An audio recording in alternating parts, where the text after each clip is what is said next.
Okay, hello everyone. Welcome to this demonstration video that I will be doing today. So for starters, what I have here is a MDF board sitting on some books. That just helps when you're doing a watercolor painting to get this angle on the paper so that the water runs downwards instead of staying flat. And that's essentially what we're working with today, is that wash of watercolor running down and the colors bleeding into one another.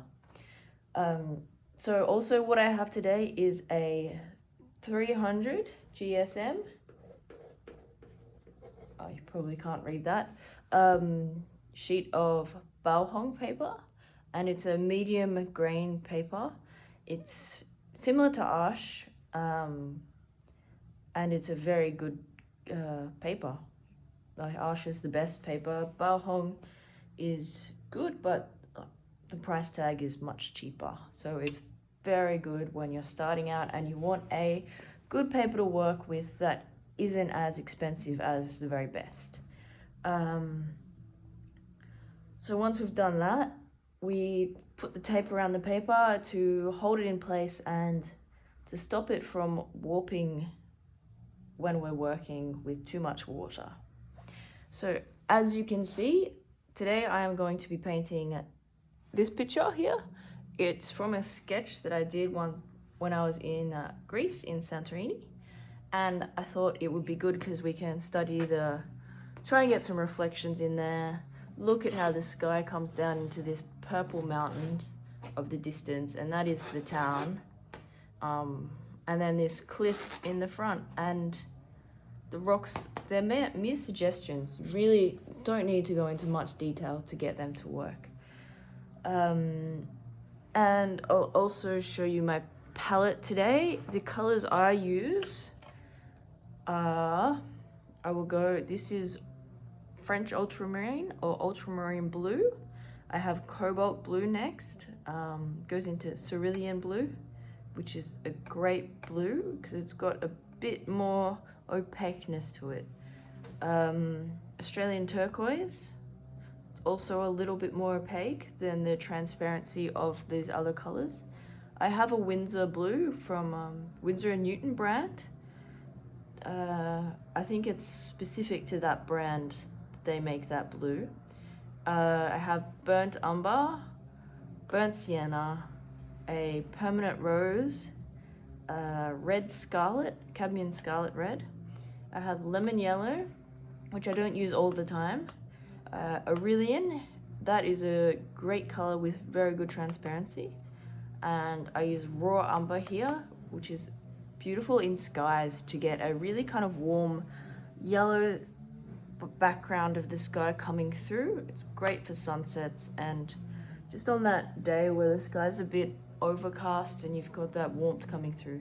And then I have cadmium yellow deep, which I only use occasionally for touches here and there because it's quite strong and quite opaque as well. And then there's light red. Oh shit. There's light red. Sorry, I may have moved the palette so you can't see. So we'll go over that again. Cad yellow, raw umber, Aurelian yellow, lemon yellow, cad red scarlet, permanent rose, burnt sienna, burnt umber, Winsor blue, Australian turquoise, cerulean, cobalt blue, ultramarine, and light red. Now, I have that covered. Yes.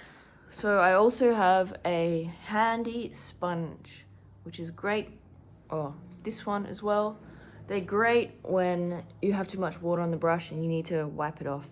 A kneadable eraser. They're handy because when you are drawing and you need to rub it out because you've got the wrong angle, put it in the wrong spot, they're nice and soft on the paper. They don't damage it too much. Pencil, light pencil is best because then it doesn't disturb your watercolor you're drawing and the watercolor you're painting with the drawing underneath. And then I have just two brushes I'm using today. One which is a mop brush So it will hold a lot of water, and it's really good for doing those bigger washes. And then I have this brush. The brand labels have worn off. I think that may have been a Raphael, and this, I'm not sure what this one is, but it's a synthetic brush. It did have a good point on it. It's losing its point now, but they're two brushes I use. You don't need many grand supplies when you're painting watercolor. All you need is some good paints, or any paints actually, and paper. Having good paper makes a massive difference when you're painting watercolors. It means you can do more washes. So I'll pop them in there for now, and I'll get to this drawing of this picture. So I started before, I put this line in here because I'm slightly enlarging the picture, more so at the top and bottom than at the sides. So for this, I just started out doing this line here because it's quite strong, and I can determine from that where I go forward from there. And I'm putting this boat in here. I'm doing this sketch rather quick and rather rough, but when you do it at home, essentially what you want to do is get your sketch as perfect as it can be. So then when you actually go to paint the picture, you don't have to worry about, is that in the right place? Have I got that where it should be? And that's the main concern when you're starting out, is that if you don't have your picture right, then you're trying to look at what's in front of you. If you're painting from life, that is, it's easier if you're painting off a pre-painted picture. But from there, you're trying to see what it is and trying to draw at the same time and get your washes and your color. And it's so much multitasking that it's quite impossible when you're beginning to get that right. So I think it's best when you're beginning to get your drawing as perfect as it can be before you begin. And then I'd say once you get quite good and you have your handling of the brush and the water, then you can go on to doing it rough as I am right now. And also when I'm painting, I don't aim for an exact likeness. You're not going to put in all of the details of the rocks. You're not going to put in everything. Just going to suggestion. That's predominantly the beauty of watercolor in comparison to oil. I mean, although you can suggest in oil, of course the Impressionists did it and everyone, but in watercolor it's so beautiful what you can achieve just with a little wash. I'm not sure what to do about those ones, so just put a few dabs there, and then kind of these few marks. It's good to mark out where the shadows are, especially. Oh, I have to apologize about the neighbor doing some whippersnipping or something. Wasn't what I planned. So I say that drawing is pretty complete. I'll just flip it up so you can see it better, because you may not be able to see a very, very light drawing that I have here, because I don't want the pencil to come through too much when I go to do the painting. Now, is that on the screen enough? Good. So to start with, in this picture, what I think I will do is I will run down this sky. Now, as I said before, I put warm in it. So I'm gonna do that and put this raw umber in. As you can see there, it's quite warm, isn't it? It's quite a yellowy umber. It's not really what you call umber. So I'm gonna get this light wash here and pop it on the sky area, all over the sky area, but make sure you are precise in cutting out the mountains from the paint, because we don't want to paint them in. We just want to paint the sky area. And then you can see that these buildings here are actually white. So I'm not painting any white in this picture. I I don't like doing that. I'm gonna leave them white. So I'm painting around them. I'm coming down with this color around the around these buildings because they're the beautiful white, painted white stone buildings in Greece, and you want them to be as vibrant as they can be. So I'm just, oops. So I did go over a line there, but as you can see, because I'm controlling the water and it's not too wet, it won't show up later because I'll be able to cut it back out. Okay, so from here, I'm going to get a bit of cobalt blue. Now, cobalt blue is a delightful blue color, and it works well with this mix. I'm going to put this on, and I'm going to put the board up a bit so it comes down, so it bleeds down. Now, I've realized that's not quite strong enough, so I'm putting more paint on up the top, and we're working top to bottom. So see how I'm just grabbing that next layer and bringing it down? That's what I want you to do. Just work like this. And then at the bottom it will start to pool. So you have to be careful that you pick up enough water before it starts to drip into the next layer. And I'm just going to go over this blue as well. Just roughly, just to make it cohesive, okay? But obviously you can see in the picture, it's not blue, it's actually purple. So just get that sponge there and take some of this off with my brush. It's because it was getting a bit heavy in that section. Now, I'm going to go into it with purple right away, so I'm just going to add some permanent rose to that cobalt blue I had in the palette. And I'm going to come down here and pop this on. And I don't want to actually cover all the area because in the hill there are some bits that are blue. So I'm going to bring it down there. And then as I go down, I'm going to get a bit more, pick up a bit more of this cobalt, but I actually will get some more cerulean. I haven't used cerulean yet in this mix, but I'm going to put some cerulean in here. It's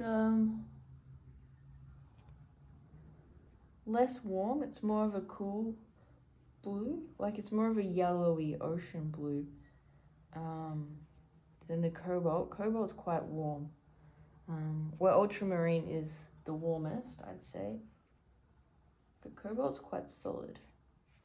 So I think I can go a bit more purple, put a bit more purple in there and down here, and then I'm even going, while this is all wet, this is what you call wet on wet painting.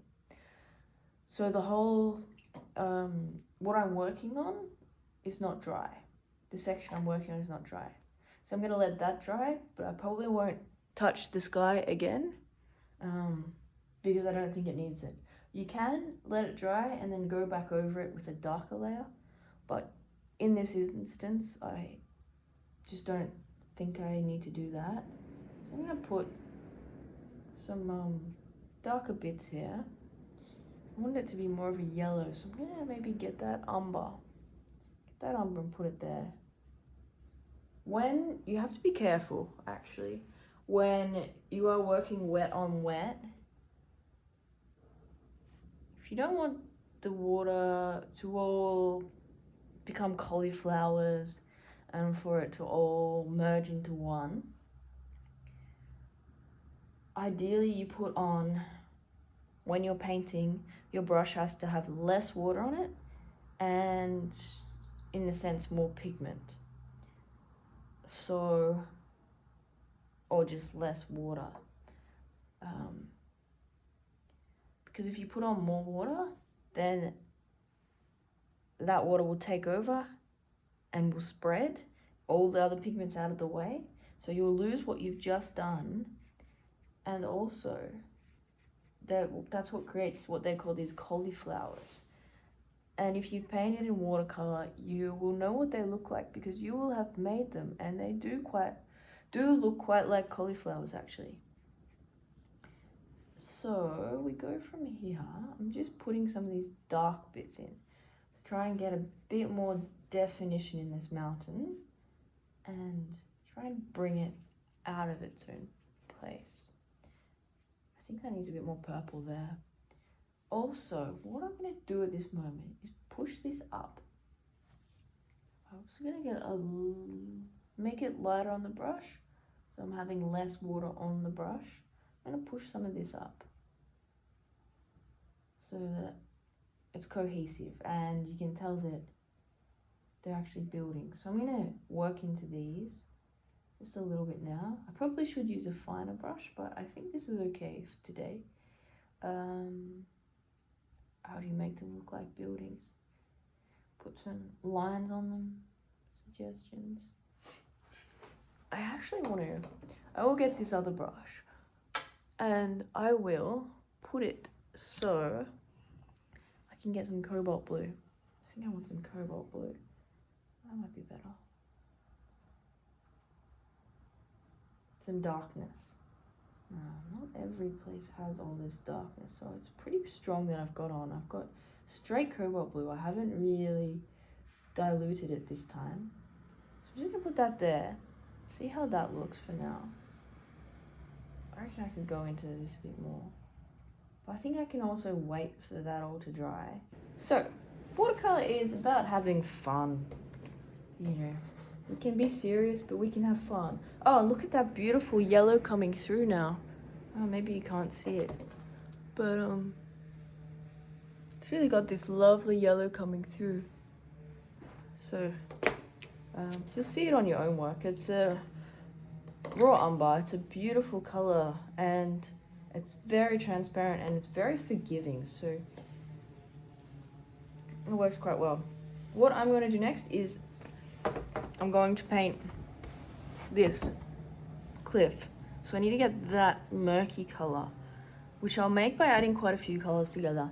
And I've added on top, I think it's a mixture of light red and permanent rose maybe, or a few things like that. So I think I want to get that color in the base mixture to make it all cohesive.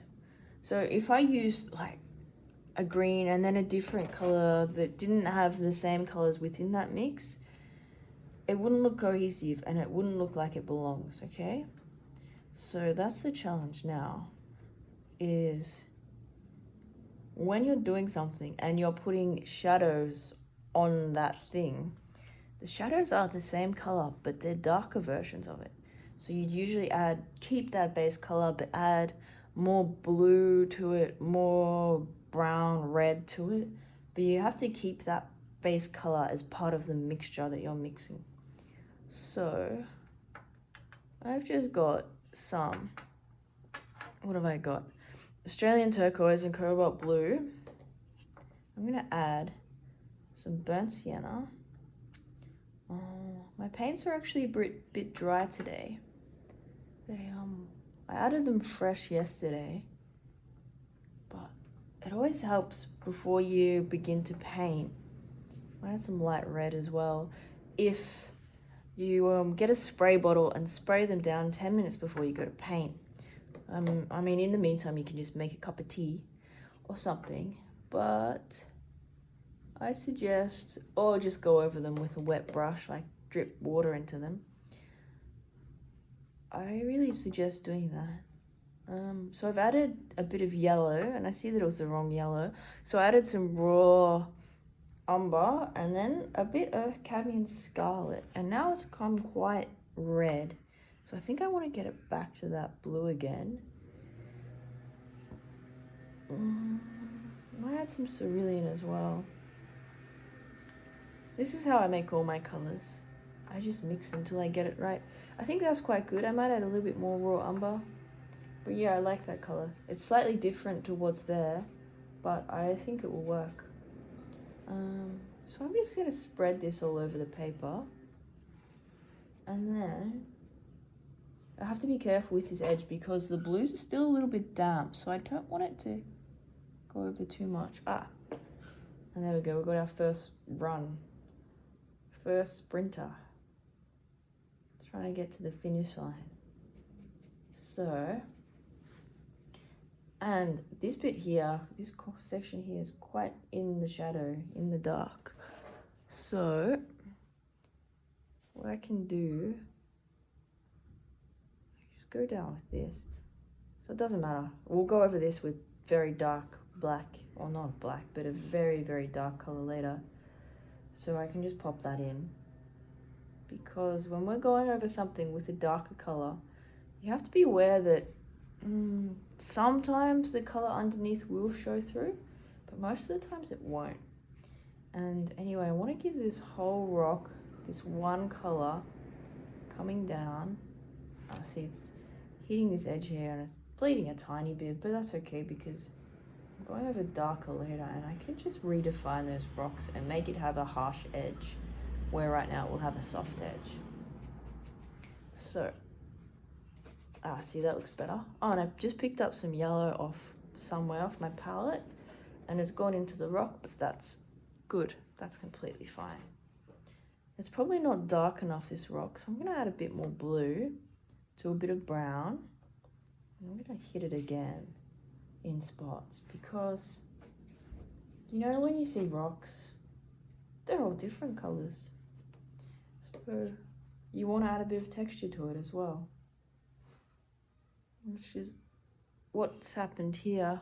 That's texture because my brush doesn't have a whole heap of water on it and I'm just going across it. And this paper is rough, and rough paper, I think it's medium to rough. And rough paper, when it has a bit of texture on the surface, is great for doing this. See, that wouldn't happen on smooth paper. So when you go to buy paper, you have to choose whether you want rough or smooth. I find smooth a lot harder to work with because when you paint, it kind of creates globules on the surface. It kind of like, you know, the water sticks together. The molecules in water come back together. So that's what really happens on smooth paper, is that they really cling together and then you can see that they become quite globular in the paint. So I'm just going to put this on now. I probably wouldn't. I'd probably put it on once it's dry, but I feel like putting it on when it's wet today. Because it is a shadow, I may have wanted to have a hard edge, but I think I'm just going to go at it while I'm still painting and just pop it on. So the trick is not to do too many brush strokes, not to go dab, dab, dab, dab, dab. Trick is just to be confident. It helps having a decent brush to be able to do that. I'm just cleaning off that water now to get back into it. So I'm going to put... So this is burnt umber with a bit of ultramarine. And that's how I usually create my blacks and my darks, is using the browns, well, raw sienna, burnt umber, even red sometimes.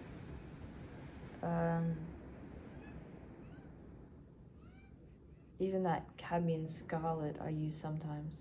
See, now that's too wet. You probably can't see it. But it's got this really soft edge to it now, whereas in this picture, I had quite a hard edge because when I was doing the picture, I waited for it to dry. Whereas now I've become impatient and gone to it while it's still wet. And so it's bleeding, but I'll just leave that for now and only work on these internal bits that are dark because I can do them at the moment and I can get quite a crisp edge. And then I can go back later once it's dry, and then because I'll go on to doing the reflections soon. It's all about timing watercolor. If you don't time it, if you don't wait for things, you ruin it. It's very often the case where I find that paintings I ruin is just because I'm impatient. Now, when I'm putting these darks on, I'm actually picking up quite a lot of paint on the brush. You can't really see because it's dark, but if I have a lot of paint on the brush, the lines and the forms hold themselves when I paint them. See these marks? They haven't disappeared. They haven't disappeared. dissipated into the water. So I quite like that so far. They're only little suggestions, but they seem to work, don't they? Okay. And then this bit's all gonna be dark, but actually there's a bit there that's blue. So I put a bit of blue in that. So I think I want to get that bluey kind of green color. So I'm just gonna mix a cobalt blue with a Aurelian. I'm gonna come down here with this. So I think that's quite nice. May have gone too strong then. I think it was a bit dark. I can fix that though by using the brush that's pretty dry, has no water on it, and picking it up and taking it off. So watercolor's forgiving once you know how. Okay, and then I'm gonna put a bit of yellow in there. I think that'll be okay. Help if I went over that. You don't want too many whites coming through. So, reflection. So we're gonna do the ocean. I mean, I think I'm gonna have to leave a gap, a tiny, tiny gap where this hits. But I could always put it on actually. First thing I'm gonna do is clean my palette so I have a bit more space to work with. Because I wanna get this lovely light first layer down, which will be a light blue. And it will be the light blue that will be the reflecting surface. I mean, I will leave little bits of white coming through, but the light blue will be the next color, the next tone. So when we're painting, we work in values, color values.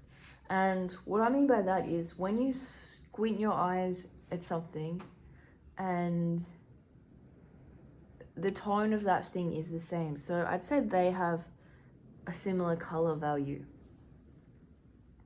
in their lightness to darkness. So if I turn this into a black and white picture, they would be the same type of gray, okay?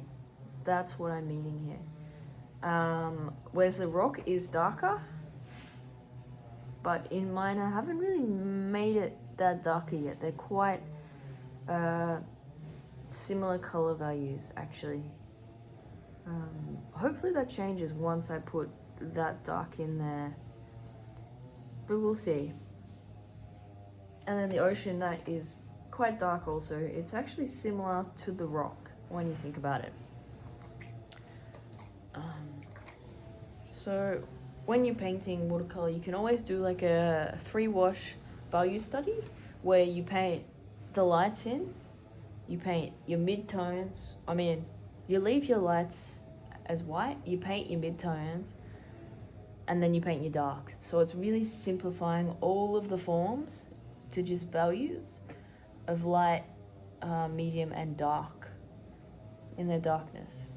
And so then you get the tone, right, of the painting. So it's not like you have everything, I don't know why I'm mixing that, really high-keyed, without any darks, any contrasts in it. Or the alternative, you get it all way too dark. So anyway, back to this. A color that is exceptionally good for seas is this Winsor blue. I mean, look at it. It's gorgeous. But I'm gonna lighten that off. Actually, I might just do a plain. But you know what I'm gonna do? I'm gonna put a bit of pink in it. Because in the distance, when you're always in the distance, the water has more of a pinky color to it. I need to change brushes at the moment because that one is too big and too wet. So I'm gonna pick up this with this brush.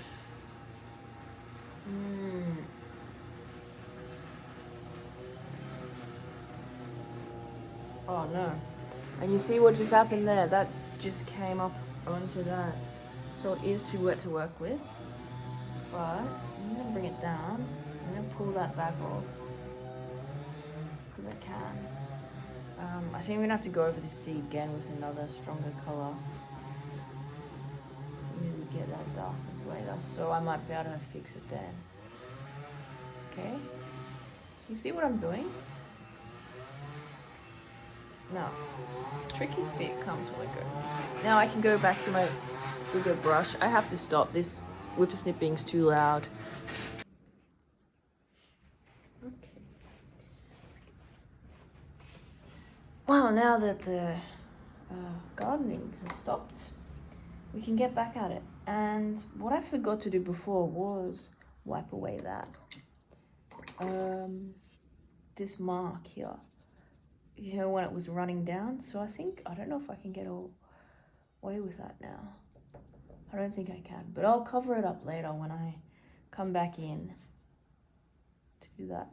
And seeing as I had to pause, that's dried up, so I can go right up to that top there and put it in. So I'm just working my way down with this light color. I want to leave some bits of white.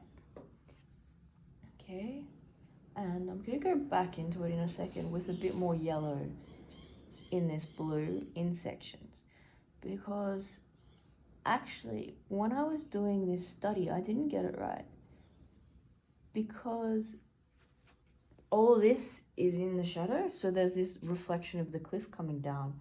So we're going to try and work on that today and see if I can get it this time. So just carving out around that boat.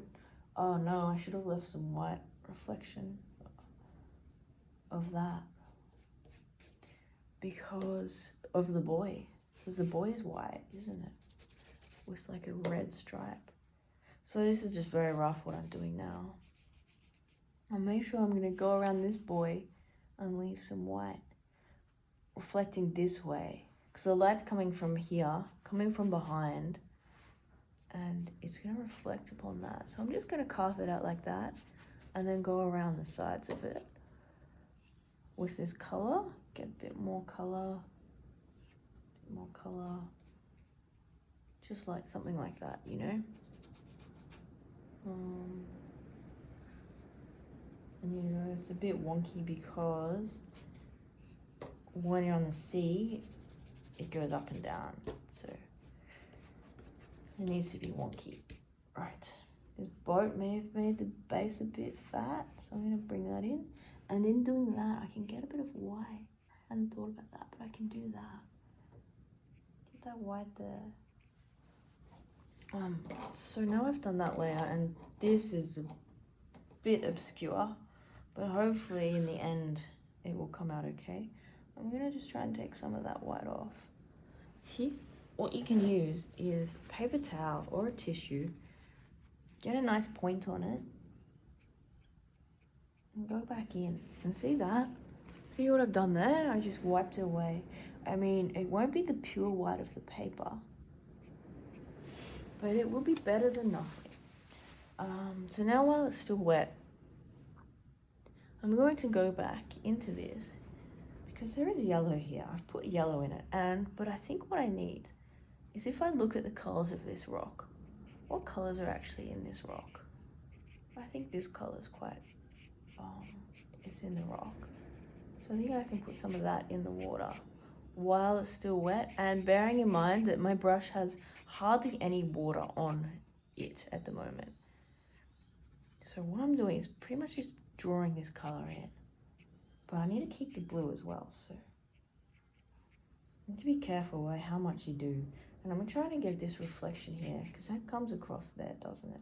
Comes down here and up and across. So I'm just trying to get that, and then I just go for this one, and that'll be it, because this dark comes, I'll bring it up a bit actually. It does come up there, doesn't it? And I'll get that color and I'll put that in there. So what I'm doing today is different from what I did the other day. I can't quite go into that yet because it's still a bit wet. And ideally I would wait for that to dry. So what I'm going to do is I'm going to put this blue of this boat on. It is blue, and I think I'll make it ultramarine blue today, because it's a nice strong color. And you have to bear in mind that this blue of this boat changes blue as it goes around. It becomes light at one side and dark at the other. It comes up and around. like that. And I've been careful to leave that rope clear. I'm gonna put some more at the end that's darker and make this bit darker. Or you could make the lights dark and the middle light, but it has to be one way or the other to get a sense of roundness. Okay, so now I put that on. I think next I will go back into these rocks with a darker tone. I'm just going to make it darker black, just for these little bits here. Right? The bits that escaped before. That didn't become all that dark. Because it is dark at the bottom of rocks, isn't it? And I think actually I can go back into this. My brush is quite dry at the moment. Doesn't have much water on it, so that's what you need. And also, I went to a workshop of an artist called David Taylor. A lot of people regard him as one of Australia's great watercolour artists. And in the workshop, he was saying that a lot of beginners don't tend to use the side of their brush. They're always quite hesitant, but I've never had a problem with using the side of my brush, but maybe you have. So maybe the using the side of the brush, and what I mean by that is doing this, using the whole brush to move paint about. Now I've made that color at the top a little more blue than it should be. So I'm going to put some brown back into that. Now, where does this shadow end? About there, doesn't it? I feel like I've cut back too much into this blue color, which is a shame. But that's what happens. Things it'll never be perfect. That's what you expect. I need to make it a bit more rough, this edge, to make it look like it's a rock, and not some other machine. And then I'm just gonna go back into this, so it appears the same, so it's unified a bit. And come down, bring these down, bring that down. My brush has hardly any paint on it at the moment, hardly any water. I'll just pick up some more paint, some more water, and keep going down. And down further, and across like that, and up like that, and across, around. Okay, and how's that looking? We'll put some more up here. And this is where I want to get the dry brush. In here with this color. Oh, that's a beautiful. I've got some burnt sienna on my brush. And I want to get it textured coming down to these rocks, because that bit there is textured. So we may as well make the rest textured. But what I really need actually at this moment, I'm just putting that on. I think that red needs to be deeper and darker. So I'm going to go back in and go over it because it's dry now. So I can without disturbing the previous layer. It's way too strong. I think that's it. What I've got on my brush. Oh, look how strong that is. But it's okay because we'll bleed it out. I hope. A little bit strong still. So I'm just picking up some of that color and moving it to other places. Because, as I said before, if I just had that in one place and didn't put it all over the rock, it wouldn't be unified. It's still too strong, isn't it? So I think I made a mistake there. I got the wrong color. But I can amend that by putting back some cobalt into this picture and into this red. I put cobalt in there. This is all. Now I am kind of dabbing it in, okay? I think the shape of this is not quite right. Oh, that's better. If I bring that down, that is better. So it helps, it would have helped if I had have had a very good drawing to go off. But as I didn't pre-prepare that, and I only really roughly sketched it in, then I'm kind of just going off what I feel looks right instead of what actually does look right. But now I've got all that in, I think it might be time to leave the rocks for a minute. Oh, I might put a bit more cool, darky bits in. I might be able to leave the rock for a minute.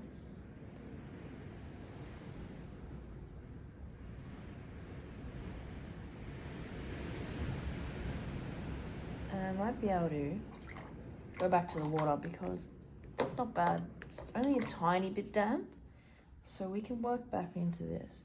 Now, I need to get this color again. This blue, I'm gonna hit it up with this blue again. I'm gonna hit this side up with this blue because this is a very strong point. We need to make it so. And then we can leave some little bits coming through. Little reflective bits.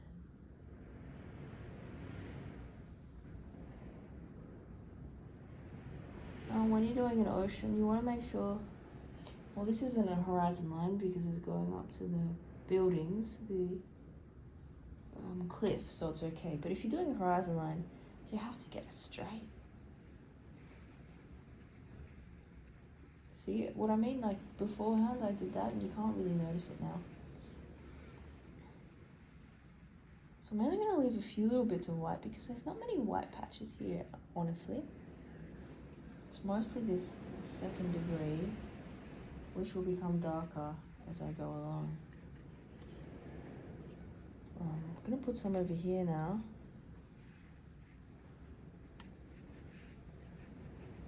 So as you can see, the color that I put underneath is shining through. So that murky color, you can see it now.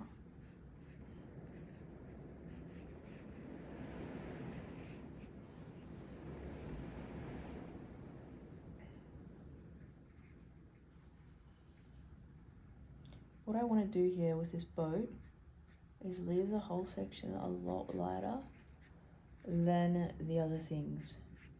So I want around it to be darker, like that.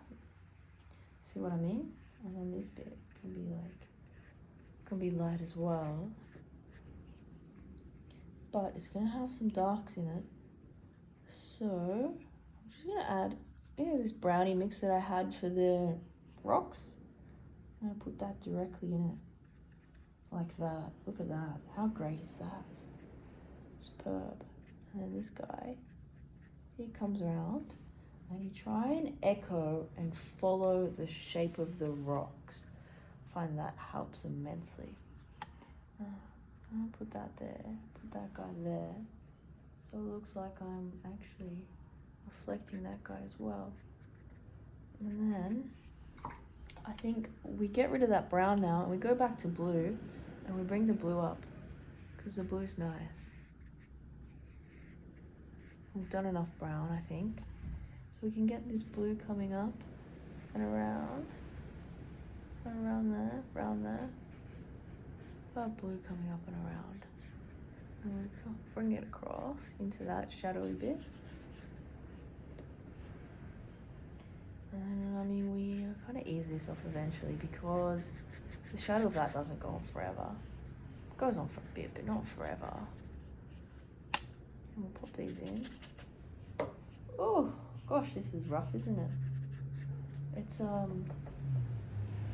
looking like a Singer Sargent painting. What he did was created these wonderfully beautiful paintings. They were so beautiful because they had so much energy in them. Because he wasn't after perfection of a subject. He was just trying to get the essence of a thing, the energy of a place. And in watercolor, like realistically, you don't have very long to do it. So while you're doing it, you want to get it pretty done pretty quickly. See here, this beautiful red, I'm going to put some of this in, the shadow coming across. because it is what you see, and I'm putting it across there, like that. Oh shit! Sorry, I just went over that guy, didn't I? Well, I shouldn't have. I'm gonna bring it across there as well. I think that looks good. I might cut some of these back. I shouldn't have done it with that colour though. I'm just gonna cut some of them back. Now I'm gonna get. Oh, I need blue down here though.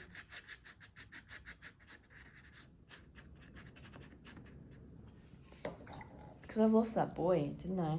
Did you see that? I lost it. So I'm gonna try and get him back. Poor boy. It's okay, because you still got the top of it though, so it will still show up that it looks clean, and you'll still be able to see it. This guy almost lost as well.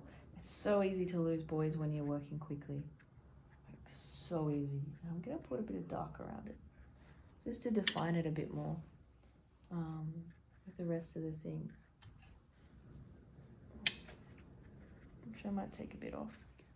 It's always good when you're doing a line just to have it a little bit broken when you're doing reflections. As I've done that, I quite like it as it is, don't I? Okay, so I'm gonna add a bit more dark to that because it looked like the boat was kind of had a halo around it, and I don't want that. So if I add that there, bring this guy down. Okay, so there's the boat, there's the halo. Now that's pretty much the ocean done. So the only thing I'm gonna do is wait for it to dry and then put a shadow on these boys underneath the boy and a bit of color on them, but that can wait. So I think that's pretty much done. The rocks are pretty much done. I could go in a bit darker, define it a bit more, but I think for now I'm going to go back in to the cliff and try and put some of those lines in, because right now it's quite soft and hazy and it doesn't have much definition, where I think it needs a little bit more. So I'm going to clear some of this area again and get back into it.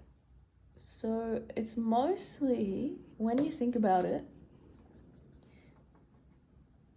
it's like a purple, isn't it? So I'm going to make, but I made that purple dirty just then. So if I get a fresh bit of permanent rose and get a bit of ultramarine, add them together, that is too strong. Absolutely too strong. So I'm going to add it to this mix, which just had a little bit of brown with it. I think that will be okay. But I only want to get it very light on my brush with a fair bit of water, just to lessen the intensity of it. It still seems a bit intense at the moment, so I think I need a bit more cobalt blue. I mean, before I was using ultramarine, but I think cobalt blue will be better now, because do you remember in that first wash we actually used cobalt blue and not ultramarine? So by using cobalt blue now, it makes it more cohesive. So we bring it down, come across, bring that down. So I'm not sure what this bit was. I think it was the runaway, how the cliff had formed through erosion. Then put a bit of definition around these bits here. That's too intense. I'm just gonna smother that out and put a bit more blue on top. That's what happens when you're painting. Sometimes you just don't get it right. But luckily, it does dry later, so that's a blessing and a curse, really. I think there's too much going on here now, so I need to soften some of these off, because there's such things as hard edges and soft edges, and as much as I want this to be hard and defined, I also want it to be soft because it is in that distant space where you don't really see much definition. But I'm gonna put this yellow in because it needs some yellow, and it needs some yellow in the buildings.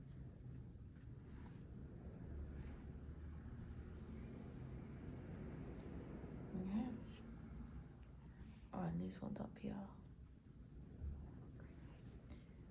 So the next thing I'm gonna do, I think that's okay. I think I could live with that. I might just put a little bit more in here. You don't want to overwork it. Overworking kills pictures, so I think that's fine. I think I'll leave it at that. And then I'm going to, oh no, as you can see, we have an escapee. It comes off though. That comes off, and that's fine. So now all I have left is this boat, really. I'm gonna get a bit of ultramarine, bit of brown, get a bit of murky color going on. Put that there. Get some here. Be careful about this rope. I think I want the rope to be white still. Oops, I almost lost the rope. Okay, so that's quite good. Now, my brush has no paint on it, and I'm gonna do a line of water on the edge of that to bring it up. Because if there's water, the paint's gonna move in the direction where there's more water. So if there's more water at the bottom, the paint would move down, and especially if I put the paint on this angle, well, it's more likely to go down than up. Which is what a problem I just had then when this blue started running up into the boat. But I actually don't mind that as much. And on this side of the boat, it's actually got this like purpley thing. So I'll just put that in there. I might go over that and lessen it off though, because it's a bit strong. I'll just do that, and then this blue keeps creeping up because I put more water on top of it where the boat is. So I need to put a defining shadow under it, which might creep up as well, but I'm just gonna take that risk because I know you've been watching for a while and you might be a bit sick of it by now. But I'm not sure. Maybe you're watercolor fanatics like me, and it doesn't matter because you're interested in how people do things. So I'm just gonna put that there. And now we've come to this. Oh, look, we've kind of lost it, haven't we? It all bled up again. Bugger. So we'll get that. We'll get this one as well. Just using the same shadow. I'm not too fussy about these things. Although currently this one looks pretty bad, doesn't it? Because it's lost its shape. And I should have cut that out because now it's not attached to the boat because I made a mistake when I was painting it. But I think it'll be okay. I'm going to put a red stripe across. 2 red stripes.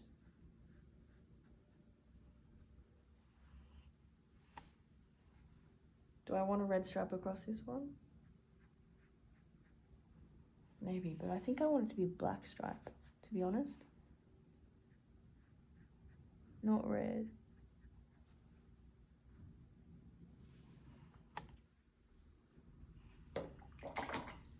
And then I want this one to be maybe like a dirty yellow stripe.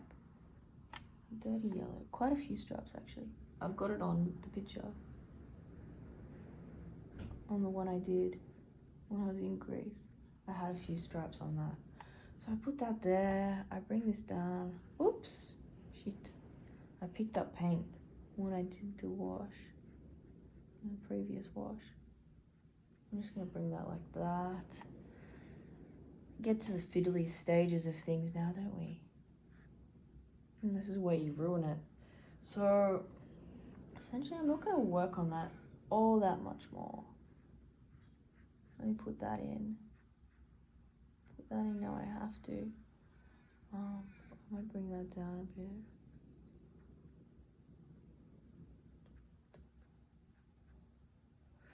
I might, and then what we need to do actually is a shadow for this rope. So it's gonna be warm because your rope, it's not a dark color, it's usually a brown. So I'm just gonna do that shadow with a brown. And then it's the light that's hitting the rope that makes it nice. And now I'm just gonna put a bit of color up this end of the boat too.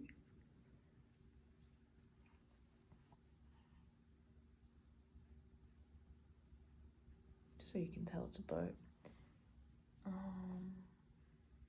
And I think that may be it. Oh, no, a bit more dark under here, sorry. Quite yet. There we go.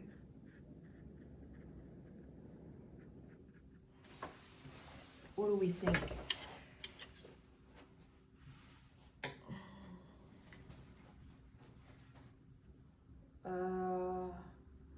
Is that okay for a demonstration?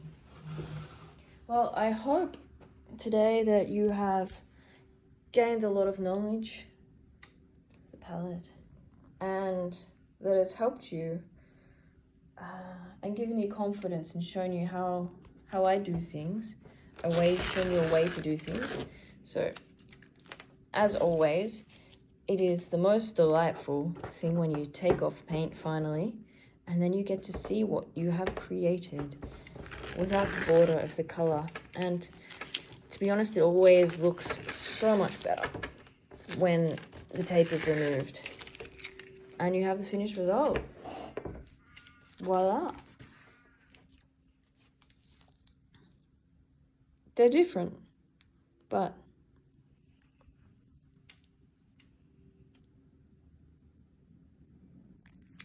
they are quite similar also, in a way.